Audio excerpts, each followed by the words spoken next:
충남도가 코로나로 어려워진 각 업종에 650억대 재난지원금 지급을 발표한 데 이어 도내 시군들도 잇따라 돈보따리를 풉니다. 그런데 지원금을 받는 곳들을 자세히 살펴보니 세금을 내지 않는 종교시설과 노점상도 포함돼 일각에선 논란도 되고 있습니다.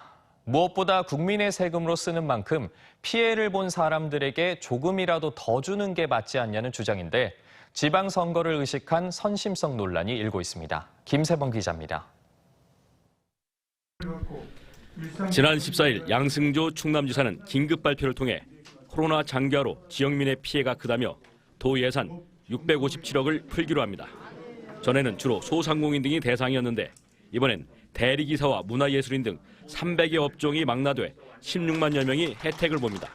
더 넓게 더 두텁게 사회 안전망을 펼쳐 코로나를 피해받고 있는 모든 도민의 삶을 지원하겠습니다. 공주시 등 7개 시군도 뒤이어 도가 주는 돈에 자체 예산을 얹어서 더 주기로 했습니다. 천안과 아산 등 4개 시군도 뒤질세라 많은 곳은 70억대까지 곡간을 열기로 했고 두 곳의 지자체도 동참할 예정입니다. 충남도가 지급하는 충남형 재난지원금에 추가로 30%를 더해 지급합니다. 살림살이가 팍팍해진 주민들을 돕겠다는 건데 속을 들여다보면 이야기가 달라집니다. 사실상 국민이 낸 세금으로 주는 것이지만 수령자 가운데 세금을 내지 않는 종교시설과 노점상도 포함됐습니다. 도 재정의 고갈 상태도 지난 연말 코로나 지원금을 줬는데 석 달 만에 또 돈을 푼다고 하니 선심성 의혹까지 짙어집니다.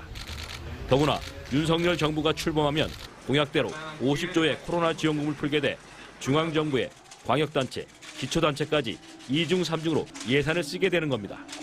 새 정부의 예산 배정을 봐가며 판단을 해도 되는 것을 굳이 3월에 서둘러 집행한다는 점에서 2달여 남은 지방선거를 의식했다는 지적이 나옵니다.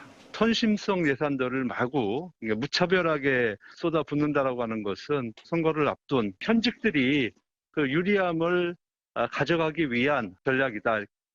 지방정부의 예산은 꼭 필요한 계층에 핀셋형으로 적절하게 쓰여야 하는데 이번 재난지원금은 뒷맛이 개운치 않습니다.